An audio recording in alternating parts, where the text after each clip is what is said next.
Hi, friends. Welcome to another episode of ZenChats.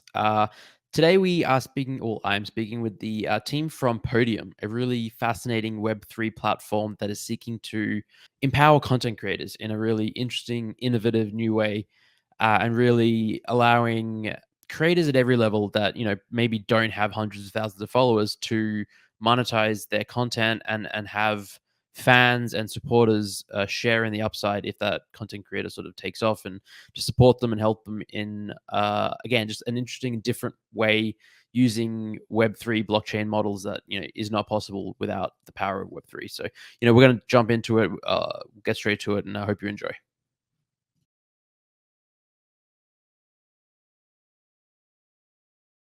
All right. Hello, everyone, and welcome to another episode of ZenChats. I'm here with the team from Podium. Podium is it's a platform for content creators to monetize their ad space. Is that an accurate representation? Yeah, I think that's exactly what it is. It's a launchpad for content creators. One of the biggest issues content creators face today is like a liquidity crunch, especially when they're starting out. And the entire mission behind Podium is to try and solve that problem. I love it. I think there's a lot to dig into with Podium, but before we get into that, if you could maybe intro yourselves. So for those listening, I'm here with Chet, Daniel, and Bilal.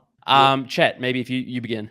No, happy to. Yeah. So hey everyone, Chet here. I'm from India originally. I live in America right now. I studied finance and data science at USC, and I'm currently the VP of product at a startup out of Y Combinator.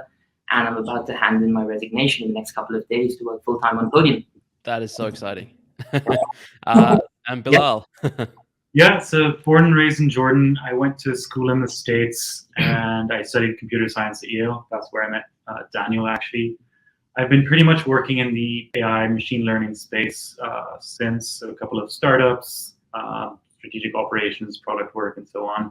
And as of about 3 weeks ago, I am full-time on Podium. I'm noticing a trend here. Daniel, are you going full-time? Absolutely. So I have 2 weeks left of my current job, and then jumping headfirst into the project. But just, I guess, the background, I'm based in London, met Bilal at Yale. I studied econ at Yale. Had a failed startup while I was there, actually, which was sort of trying to find a new way to mass fundraise for nonprofits, slightly quirky way.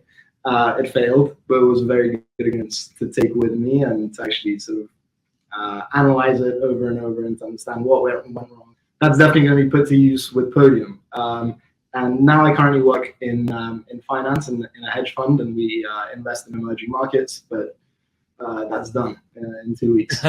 Behind for Podium for Web3. Yep. I love it. Where did the idea come from for Podium? Who had that? Let's go back like in the journey to from the genesis of the idea, and then take us through that journey. Sure. I guess I'll take that. And interestingly, it stemmed from my presence in my current job in the finance industry. I was in a meeting with an Indonesian yogurt company. As you are. And they said something interesting, and I sort of latched onto the idea. So they said that they were investing in advertising as opposed to, I guess, expensing it. And obviously, advertising is just your common expense in a company. But I started thinking, like, how would you be able to invest in advertising? And the most obvious sort of solution that came to me was looking at content creators and influencers that experience these incredible growth trajectories. So an influencer can go viral overnight, and the value proposition of that specific influencer or content creator to an advertiser changes drastically overnight. And so then I started thinking, I mean, how could you make this a proposition that would be accessible to the mass market? How do you open this up to the world? Because we were having this chat with the guys when I first told them about the idea. And one of the most interesting concepts was that, and I think we all agreed on this, that talent recognition is an innate ability in all of us, or at least everyone considers themselves to be able to recognize talent. And so that makes this platform kind of accessible to pretty much everyone. who can watch content or consume content. Let's not limit it to watch, consume content. When was this? This was sort of the latter part of last year, right? I think like October-ish. Yeah, like October-ish. Yeah. So this was a while back, and I reached out to these guys. I mean, Bilal was getting into the space quite drastically and quite aggressively. But aside from that, I mean, he has incredible sort of back-end experience. He will tell you about that. And then C was an obvious choice because of his front-end experience and sort of product development. And so in the end, we put together this team and realized that we all have our strengths to take this project forward. And it's been quite sort of synergistic. And it's been fun along the way, honestly. Yeah. We've all I think we're friends.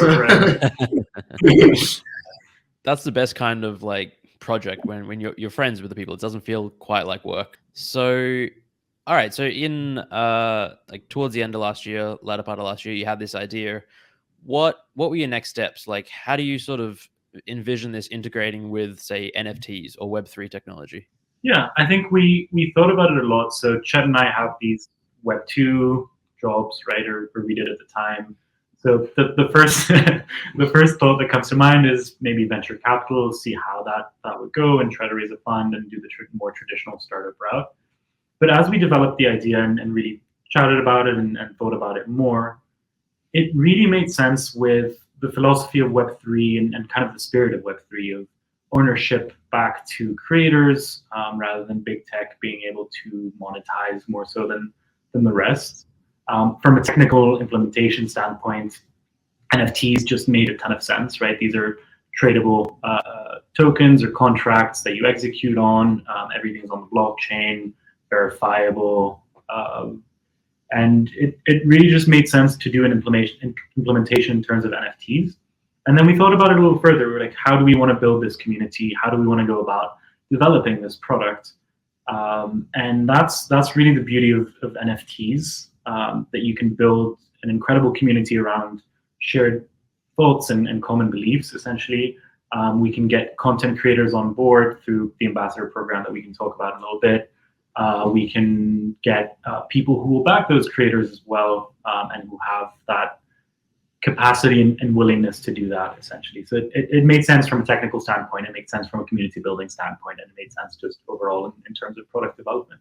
Yeah, I mean, you can't, just to add to that, you can't own what you say you own in Web 2 in the same stride as you can in Web 3. And the way in which we look at this platform from an evolutionary standpoint, if you take it as a comparison from Web 1, 2, and 3, is very much the concept of consuming content and helping fund content, which is like your Patreon and your OnlyFans. And then there's the third, which is where you consume, you pay, but you also own.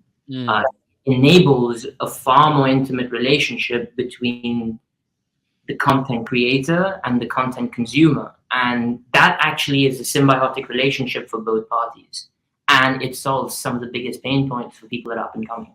So for us, not only from like a technical standpoint did it actually enable the ability for a platform to actually exist of this kind, it's also the logical and emotional next step for a platform paradigm, is the ability to own and share and collaborate together. It just opens up data points from a product perspective that just never existed before. Yeah, you mentioned that it solves some of the pain points that content creators have. What are some of those pain points? Sure. So the biggest one is upfront capital. You're a content creator with 100 followers, and you're doing your job. You're diligent. You're passionate, right? And you've got 100 people that truly they see vision in you. They've got that energy that Daniel was describing earlier. Something where it's accessible. You appreciate what that person's doing. You relate to it. It's something you're passionate about, and someone's doing exactly like someone is discussing on the interweb exactly what your passions are. You believe in that person, but they need funds to keep doing what they're doing, right? Either they're shuffling jobs or they're just not able to make ends meet. One thing that they can do is they can sign up on Podium. They can tokenize ad space, one of these 100 people who believes in this person has the ability to invest in a portion of that ad space. That unlocks capital for the content creator. It enables a more intimate relationship between the person that relates to the content creator and themselves. And it allows the content creator to actually start producing content. As time rolls by, as they become more successful, the value of this ad space goes up. Anyone who wants to advertise has the ability to advertise through rental of this ad space. That generates additional revenue for the content creator and the person, one of the first 100 fans. Every time someone new buys into the ad space, there's secondary sales, so that's passive income. So it's basically an additional revenue stream, but also unlocking it before it's priced in many ways. Yeah, and I would actually add something onto that. I mean, to the point of getting your fan base involved in your own story, you're literally invigorating, however small your fan base might be, but you're still invigorating it to be on this journey with you. And essentially, they become your promoters. Yeah. There's no limit to what they will do potentially because they're in this boat with you. They have skin in the game. And so it's a very interesting paradigm that is being created. I think unlike anything we've seen. It's a shared experience. Yeah. So it's also bringing your sort of supporters and especially early supporters on board with you on the journey. Yeah, and I think just honestly, like being on YouTube, seeing those creators, that a lot of people that I'm like, this person, they've got the charisma, they've got the content, they've got what it takes to really make it, but they haven't been able to yet. Maybe it's because of they need some equipment that they can't quite get at the moment, or they're doing something else and they can't dedicate all their time to this. But they need to keep on working part-time to put food on their table, Exactly. and this will give them some leeway for them to actually spend some time sort of delivering content. But that's what's really exciting for me, is it's something that I can see myself using and see other people benefiting from as well. Like I'm already excited sometimes before I go to bed. I'm like, all right, this creator and this creator and this creator. I've been doing this recently. I'm like, yep, I'm investing here. I love that. How does it work like logistically? So you're not creating the streaming platform yourself, right? You're allowing people to invest in people who are releasing it on, say, YouTube or other platforms. Right. How does that work? Yeah. Right. So we're not trying to reinvent the wheel here in terms of how content creation exists. Not yet, anyways. The idea is a marketplace which basically relies on some of these platforms. So the logistics is essentially we need to build pretty robust APIs that allow us to validate content creators and make sure that they are who they say are on these social networks. That's pretty easy to do with some of the modern APIs that are out there today. Once that's done, it's pretty basic. We're allowing them to create tokens, right? These tokens have specific parameters on them, and then they get put onto a marketplace, very much like any other marketplace out there where you browse through a certain type of product. It only turns out on this marketplace, the only product is ad spaces from different content creators. Once that part has been accomplished, people that are in the community that decide to browse through this marketplace have the ability to enter and view ad spaces that they find interesting. Obviously, there will be external metadata that allows and helps provide insight into whether this is valid, followers. So we've got all the metrics around to try and help you make a reasonable decision. But at the end of the day, this is very much a marketplace.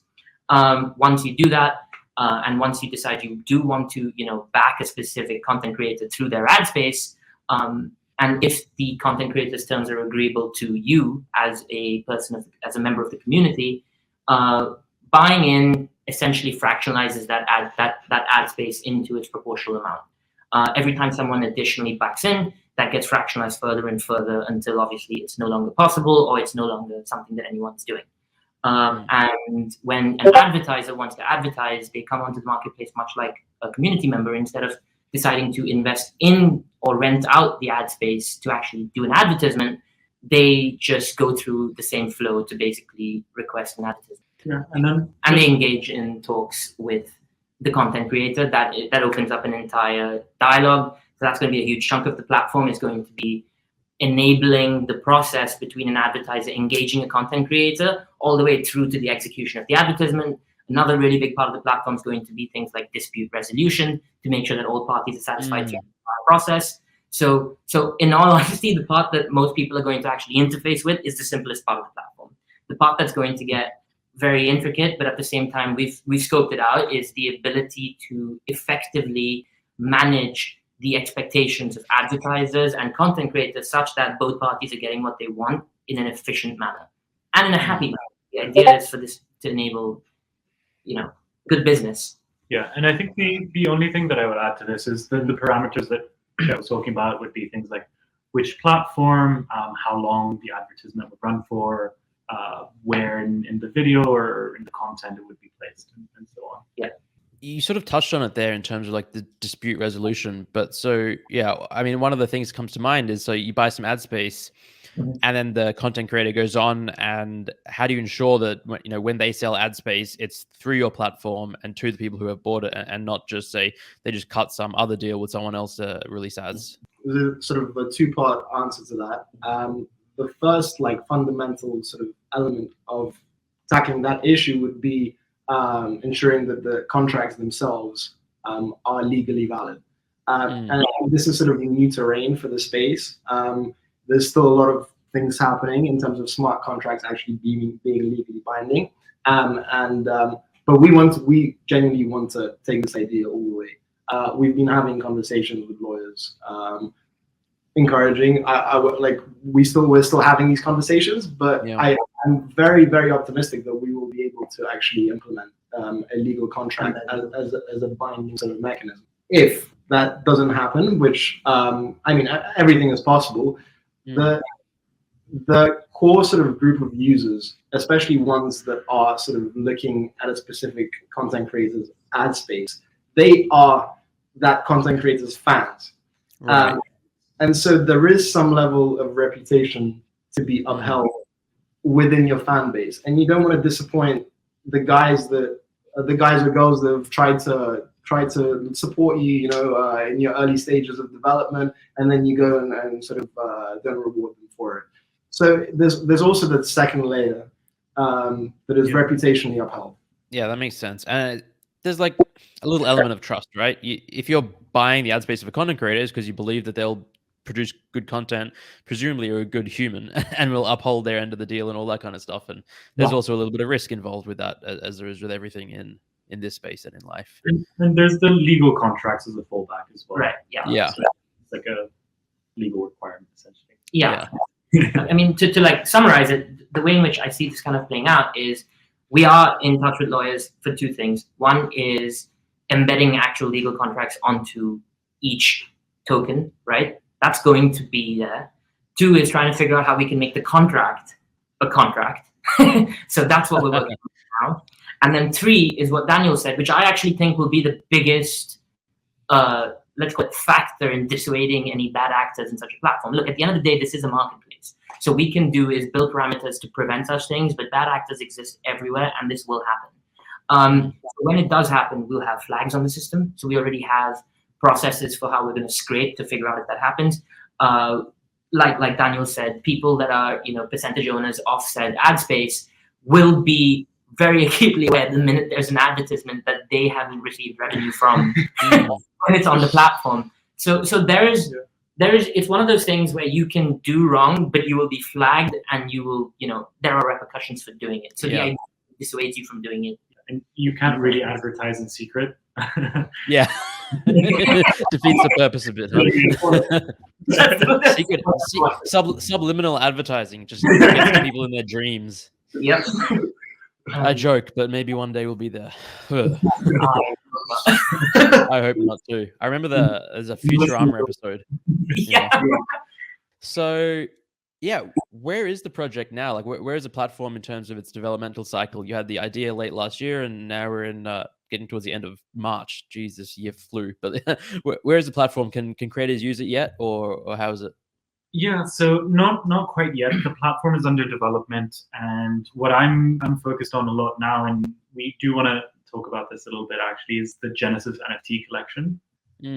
So we're doing this Genesis NFT collection for Podium in parallel to the platform development, and the idea is the Genesis will help us build that community of content creators, raise awareness about the platform that we're currently developing, and get us a user base of creators and people who want to back creators for when it's ready. So that's kind of those two parallel streams that we're working on. Yeah, I mean, just to give you some context, I know we introduced ourselves, but maybe we should also just quickly talk about what we're doing within the space. Like Bilal said, he's been entirely focused on building out the community, the Genesis NFT, outreach to content creators, advertisers, the people that will like back those creators as well, and really building that community around there. Yeah. So basically, just user research at its most intimate level. Daniel in our Discord, actually, sorry, before you continue. So in our Discord, it's quite small at this point. It's about 1,800 people. But since you mentioned at its core, I think I'm in the process of individually reaching out to every single member in that Discord. I'm at 500, and I'm limited to 500 because that's what Discord has in terms of channels, and I don't want to use DMs. So I got to then go delete those 500 channels, make 500 new ones, get the next batch, and the next batch. Okay, we'll help you out. They keep saying they're going to help me, but it's just me. I wrote a script to create the channels. I still have to talk to people. Yeah, and get support. That's amazing. So Bilal's been focused on the community. Daniel's been focused on tokenomics, getting that right, because that is going to be the core stabilizer of the platform. The platform is nothing if we don't have a stable token to actually support it. And then on the third side of things is me, and I've been primarily working on product development, product scoping, and then speaking to lawyers. So we've been chatting with lawyers a couple of hours a day, every single day, to just figure out what the nuances are. This is very much the Wild West of where things are going. We're trying to follow public policy. We're talking to law firms about where they expect things to go. We're looking at expected values of certain outcomes to try and figure out what the most appropriate approach is going to be. We're very much of the opinion that Web3 is the future, but for the world to kind of step into the future, usually there's an arm sticking out from the future into the past saying, join us. And that's usually, especially in the world of the internet, is really easy user experience, and that's something that's thoroughly lacking in this space right now. And that's due to very high barriers to entry. There's high technical barriers to entry. There is a concept of a wallet. There's a concept of using a DEX to basically swap into smaller tokens and then to be able to use that. And then how do you? Where is this money going? How do I make this money real money? I want to buy food today. There's also the jargon as well that's in the space. There's all of it. People don't, there's a lot of barriers there. Yeah, and we want to build this platform, but we want to build it so that my grandmother theoretically could use it. I know that's not really going to happen, but maybe someone slightly younger. Yeah, no, I mean that makes total sense. I think the barrier to entry is just so high right now. And I had someone ask me the other day, what are one or two questions that every beginner asks you, just like the most default go-to questions? And I sat for 500 seconds and I was like, there really isn't. There's 50, because if there was 2-3 questions, the space would be easy. You just put up a website, answer these 3 questions, everyone understands. But it's there's so many different things in different areas, and it's just it's very difficult to wrap your head around. And yeah, we need to improve the user experience 100% before we get to mainstream adoption. Mm-hmm. We're going to help bridge the gap there. We're really excited about that. Yeah. So yeah, I love it. I think anything that anyone can do to bridge that gap is it's serving a much needed thing in the space. It's just needed. In terms of your Genesis NFTs, how many are going to be dropped? When are they going to be dropped? What's the price? Yeah, what are all the logistics around those? Yeah, so it's going to be dropped in Q2. We haven't announced the collection size yet. We'd rather announce that to our community first before we do it publicly. We will let you know as a close second. The artwork has been revealed, though. We can talk about that in a second. I guess in terms of utility for the NFT itself, essentially on the platform that Chet was talking about, and Dan as well, all the purchases, sales, and rentals of those ad slots will be done using the native token Pod, which is the tokenomics that Dan is working towards. And the Genesis holders, through staking, will be able to earn pod. So they can back creators using that pod that they earned from the Genesis collection. If they don't back just 1 or 2 or 3 creators, and they kind of want to diversify that, they can access the Podium DAO, where we group a bunch of, or the members of the DAO decide which creators they want to back and whose growth they want to invest in, essentially. And Genesis holders can participate in that. The third one is this community aspect that I think is something that I'm really excited about, just maybe because I've been really close to it. But having these content creators talk to each other, share their experiences, right? It's part of what we're trying to do. We have a content creator series every Thursday where we have creators come and talk about their experience. People can ask them questions to really help up and coming content creators until the platform is fully ready. So even share experience about how they've advertised, how they do a specific task, having that connection with their audiences and their fan base as well. It is something really cool. And then that last piece with the Genesis NFTs, the exclusive access, so early access to the platform, priority support, things like that. And one thing that I'm also really excited about is the data tooling that will be available for the Genesis holders. So if you kind of draw the parallel to the NFT world, I'm sure you know there's a lot of tools that give you specific tracking on volumes, on collections and whales and so on and so forth. Alpha. So Alpha. So our Genesis holders will be able to access a set of data and tools essentially that will give them a lot of information on specific creators and metrics to be able to, if not take that more, I believe in this creator approach and a more data-centered view of it, they can do that using those tools as well. Yeah, that sounds fascinating. Honestly, the part about the community that got me thinking, because I create content, and I was like, I would love to be part of a community like that and just talk to other content creators, because I don't really do that. And I'm sure that there's a wealth of knowledge and information that I could gain by being part of that kind of a community, especially for up and coming content creators who are just newish to the space. There's so much to learn, like any new domain. Yeah, that all sounds really, really cool.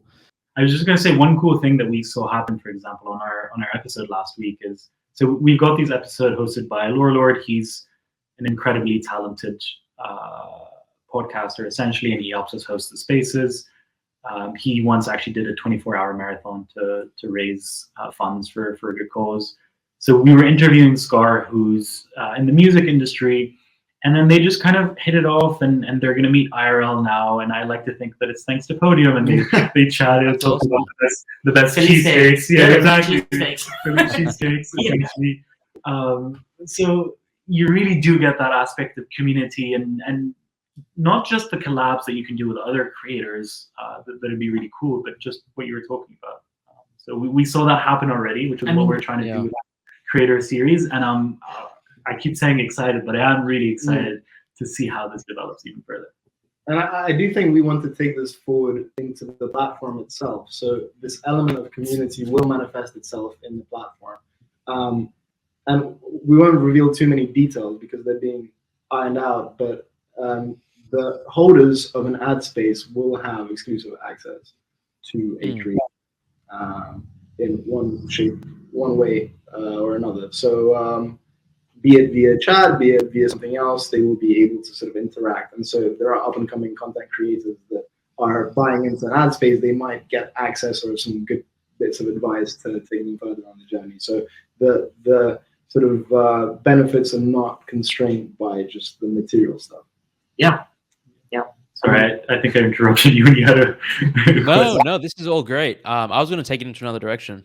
So yeah, I wanted to bring up or re-bring up. You mentioned Pod, the native token, and the tokenomics of how you can stake the Genesis NFTs to generate Pod. Can we go into the tokenomics a little bit more, Daniel? Maybe I think you're sure in charge of that side of things. Yeah. Sure. I mean, there's pretty much. There's not that much that we've announced to the community, unfortunately. So I'm probably not allowed to say too much, right? Not yet. All right. Well, how about the DAO then? Or what can you say? Yeah. You can say something that relates to the Genesis NFT holders, how they will benefit. So the staking process will be retroactive. So once the pod token is launched, they will be getting that for the entirety of the period that they held the Genesis NFT for. So there is that benefit, direct benefit, once we launch. Yeah, no, that's awesome. And then, okay, so you mentioned also a DAO that you're, yeah, how much can you talk about the DAO? Is that going to make up of like Genesis holders or pod owners, or like the token holders? Yeah. Yeah, so that's going to be the Genesis holders, and essentially they can stake their pod, and all that collected pod or pooled pod will be used to back creators of who are chosen by the DAO, essentially. And then any rentals or sales of those ad spaces, the proceeds will go back to the members of the DAO and be distributed proportionately. So essentially, it's a way to be able to back more creators since you've got a larger pool of pod. So it's more diversified for the individual member of the DAO, but it also helps provide liquidity to a larger group of creators as well. I think one more thing I can add on the tokenomics on this one. Actually, you can't help me on this. I'll that the native platform token will also double down as the governance token for the Podium DAO, only in the context of the Podium DAO. And so essentially, the access is granted by you holding the Genesis NFT, but your proportional representation is essentially determined by the pod that you put into the DAO. Nice, very cool. All right, let's go back to the Genesis NFTs. You mentioned the artwork is being done, or yeah, what's the art going to look like? What can we know about that? Yeah, we've got the concept art out. It's on Twitter. It's in the Discord as well. I think maybe Chet can chat a little bit about that. So I've been pretty much working on the art as well. So we've got two fantastic artists, and so initially, projects of this nature, generally speaking, don't have art. They're passes because they're pretty much utility players. We realize, or rather than realize, we like good art. I think we had a say in the space. I've been dabbling in NFTs for quite a while, so is Bilal. We've seen what we like. We have an idea of what kind of gauges us, and so we realized this is our one chance. There it is. Oh wow. We realized that this was a chance because once the Genesis NFT is done, like it's gun blazing development, and this is a chance for us to kind of express ourselves in some ways. And to do that, we essentially decided to kind of go back to the mission statement of Podium and try and see what that resembles and how that might manifest itself in terms of some kind of profile picture artwork. And the one thing that kind of came to me was, if we're going to be a launchpad for content creators, then who is a content creator? And a content creator is someone that, they've got their life, right? And sometimes the content they push out is an extension of who they are, but sometimes it's not. And I think the underlying concept is you can be whoever you want, right? You can be a race car driver. You can be someone that comments on fishing competitions. Not that I've ever heard of that before. I'm sure it exists. I don't know where that came from, but the idea is you can do it. And so we spoke to them, and honestly, all credit goes to the artists. We sat with them, we explained the mission, we explained their ideals, we kind of talked with them. We're very close to them, so they have a good understanding of visual aesthetic. And they came up with this, a concept of a paper bag or something that covers your head, which is just like, put on the mask, put on the covering, and be who you want to be, get onto the podium and say what you have to say. And that's where the inspiration kind of drives from. In terms of where we are, we're very much still churning out assets. We meet with them several times a day as well, as you can imagine. We're talking about things we like, things we don't like. You'll see there's a shadow introduced in that one. I know it's very minute, but it was the topic of the as well, the red is not a. There's a grain on the red. So we're trying to make this pretty. I know that there's utility behind the project, and I'm hoping that people can also appreciate it. I don't think we need to go with the past when we can provide people with visual pleasure at the same time, and that's the real answer to why we have art. There are drawbacks to what we've done as well, which is sometimes people who don't have a chance to read into the project will think we're just a PFP project.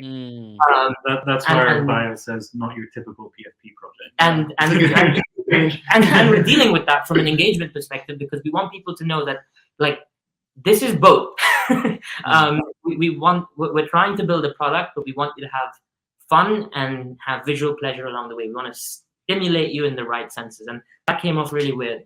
I wasn't going to say it, but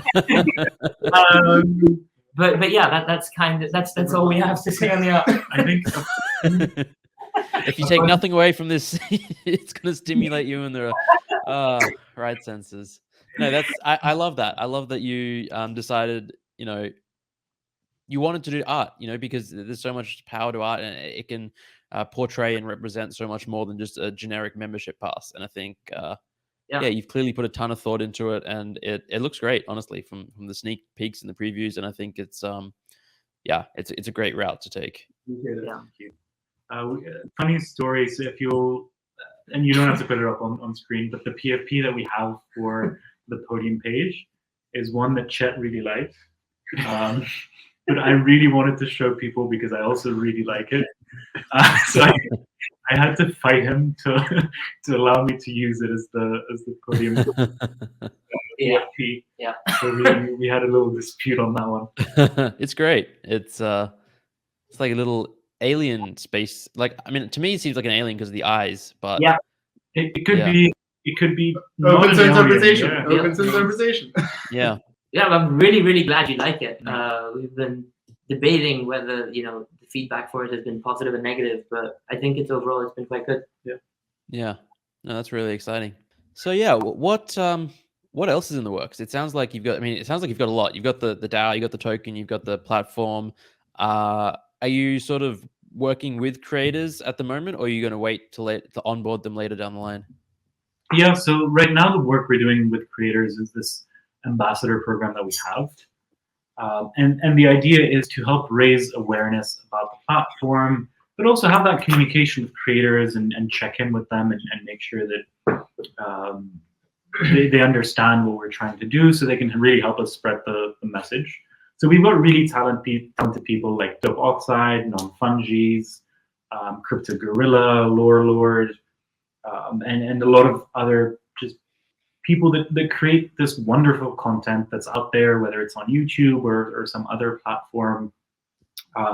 So that's some of the outreach that we're doing. We're also doing outreach in the gaming space for Twitch streamers and other really talented content creators. Podcasters as well, musicians.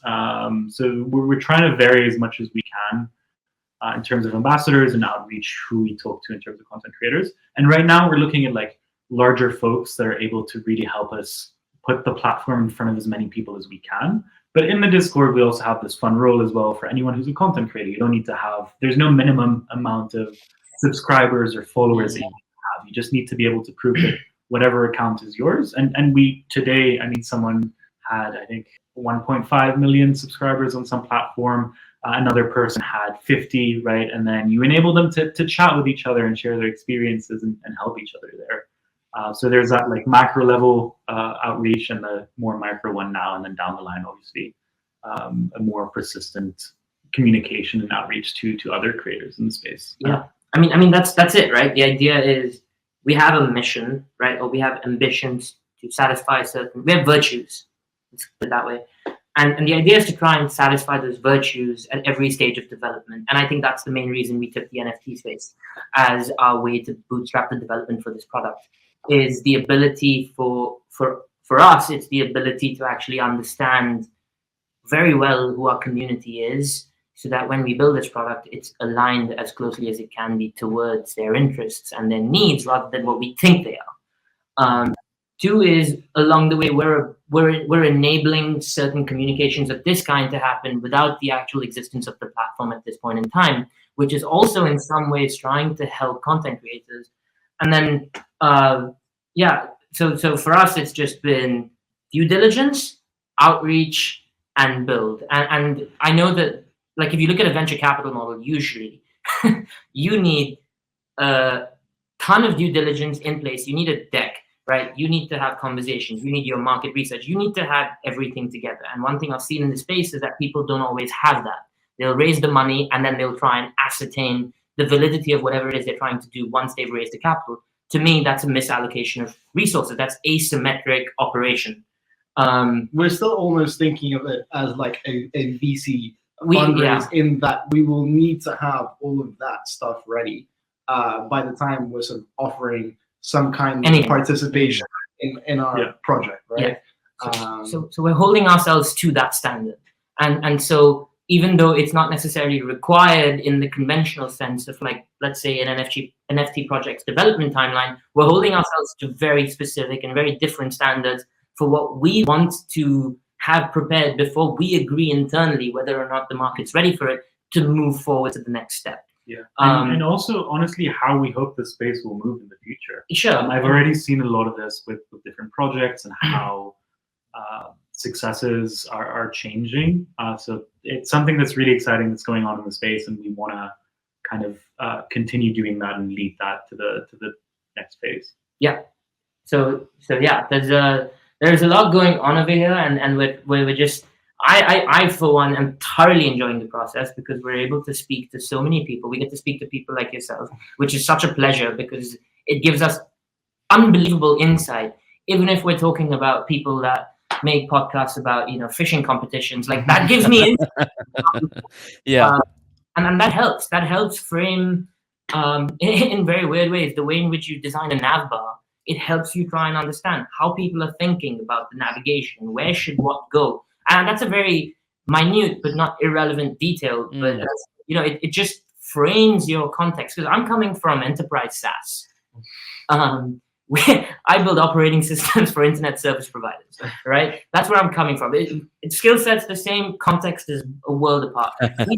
From AI/ML, which is, again, similar skill set, different planet in terms of how people are thinking. I'm just from a different planet.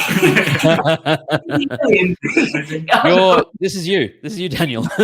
Actually, One thing I'll say, in case you haven't noticed, Ted is a very user-obsessed product developer. He can go on about product and understand it, and I absolutely love it. Honestly, it's so important. It's in. The devil is in the details. It really is important to have those little things, which they're not they're not irrelevant at all. I think they're really, really important. One thing I wanted to add is, just because Chet was talking about how this is not necessarily like our ball game, like, we are relatively new to the NFT space, right? I joined maybe back in August, so not super early, and our experience comes in building like great products. That's what we do. That's what we've been doing. And when it comes to the NFT space, I think it's important to rely on people that are smarter than we are, have more context than we do, in terms of how it operates, and very important details like that. And that's why we've got fantastic advisors on board, like Dots, who's the Kaiju Kings founder, who's been helping guide us through a lot of these experiences as well, and advising in a very useful way. Yeah, I think, like, on my end, taking on the sort of task of constructing the tokenomics, I mean, it was quite daunting as well. I do have a background in economics, but you know what? Yeah, it's kind of different. Really, it's kind of different. Just but kind of, yeah. Honestly, like, fascinating also getting into it. And I had a very long period of just purely researching the space. I didn't just want to dive into it. And while we did want to maintain sort of like a first principles approach to building out the tokenomics, and not like copying and pasting existing models, but rather seeing what will fit best to our use case, you still need to have like an understanding of how things click. And so I ended up being introduced to a brilliant guy who runs essentially tokenomics simulations, that I've been maintaining an open dialogue with him.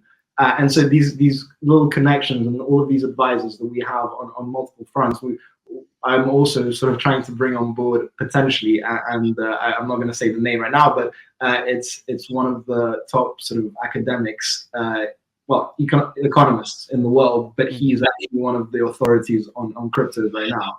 Sort of published the mainstream Bitcoin papers in 2016 or 17, and so we are leveraging this network of advisors, and we keep on getting introduced to people. And I think this sort of aspect of the community that we're expanding on a daily basis has been sort of propelling us forward.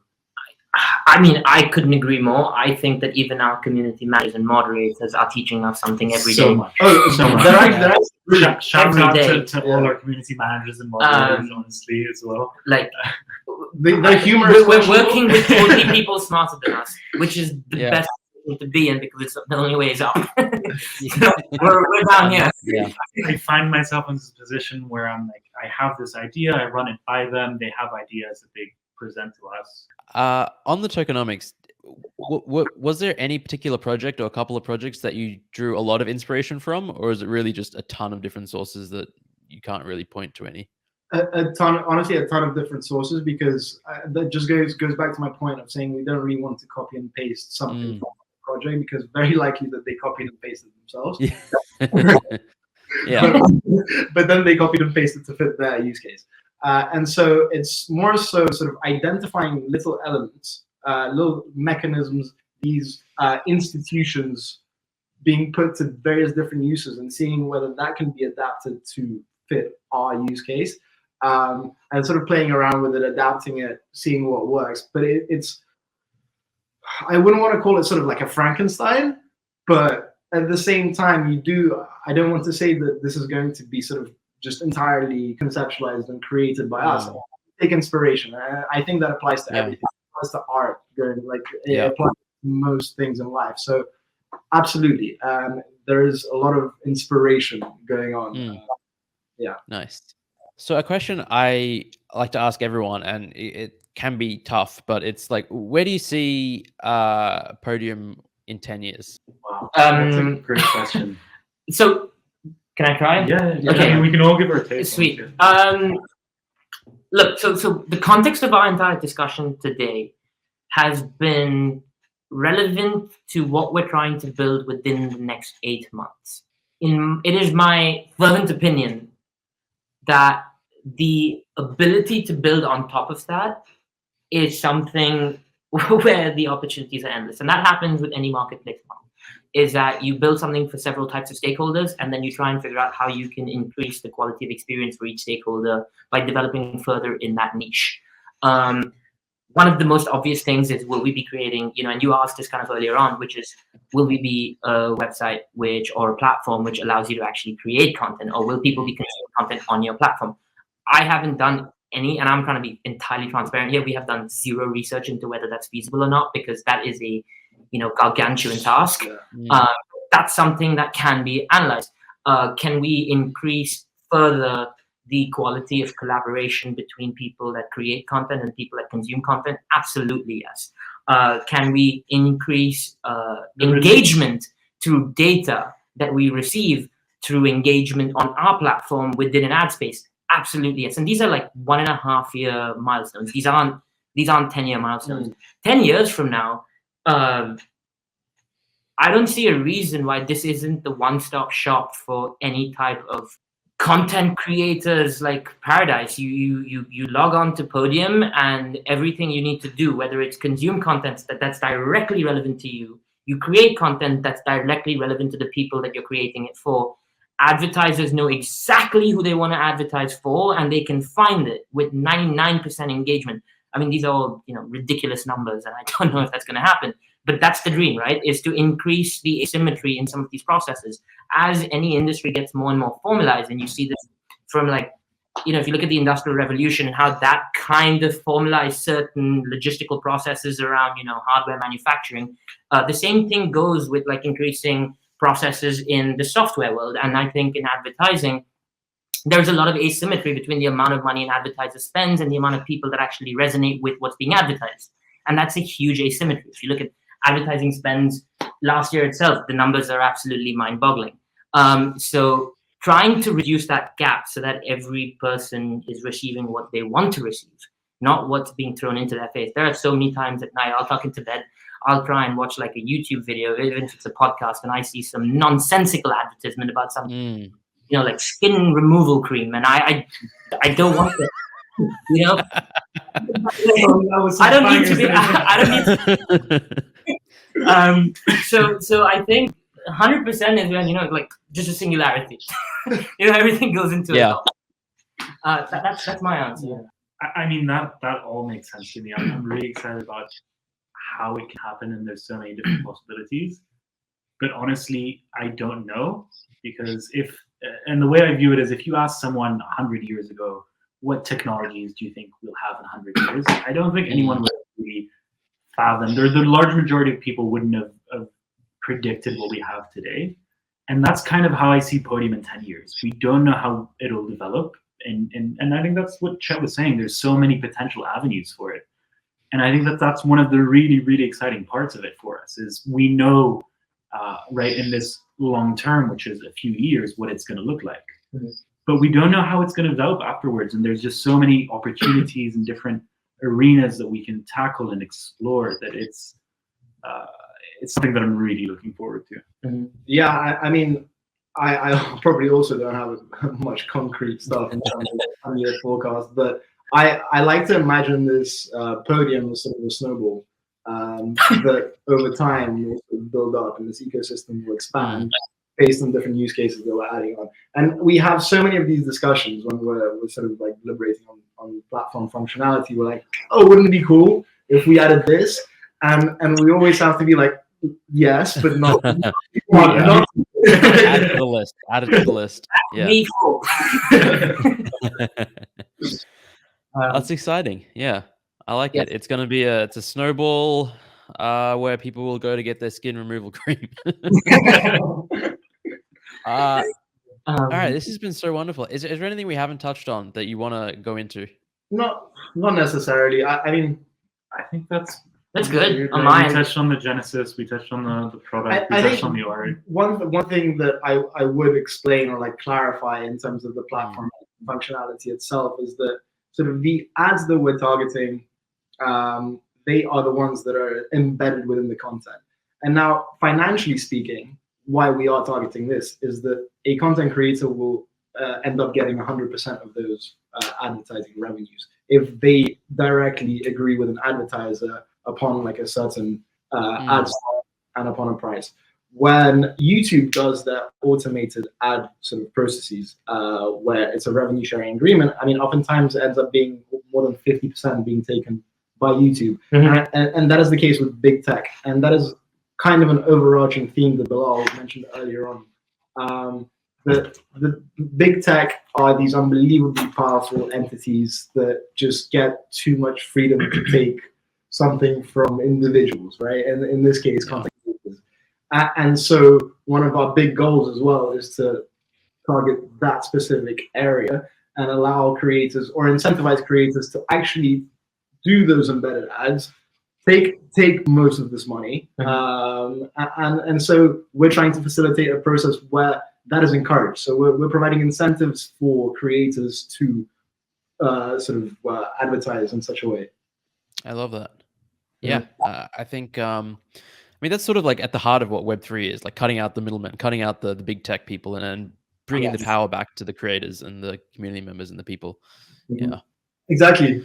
One, I think, interesting point is that we won't necessarily want to cut out the middleman in the advertising industry. I mean, we want to invite ad agencies to hop along, and in a really interesting way, they can be the market makers, the liquidity providers for the marketplace, and ultimately they can build up their own inventories of ad spaces, partnerships, and then offer them onto the client. So it's not necessarily cutting out the middleman in the existing industry. It's actually inviting them over and seeing if they can build sort of something with what we're offering them.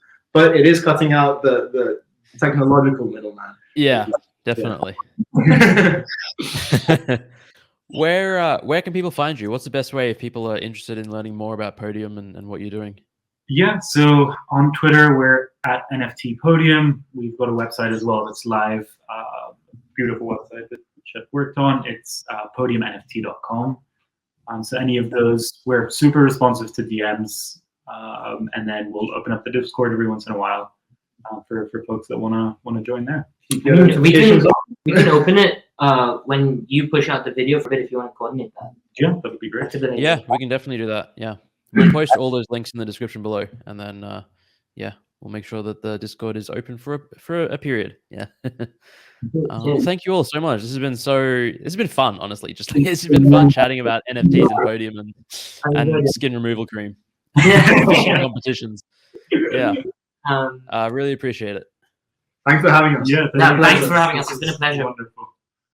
All right. I hope you enjoyed that conversation. I certainly did. If you want to find more information about Podium or any of the members of the team, check out the links in the description below. And if you want to support me in the channel, please like, comment, subscribe, etc. If you want to learn about NFTs, join ZenAcademy. Follow us on Twitter. Again, all the links in the description below. Have a wonderful day, and we'll catch you on the next one.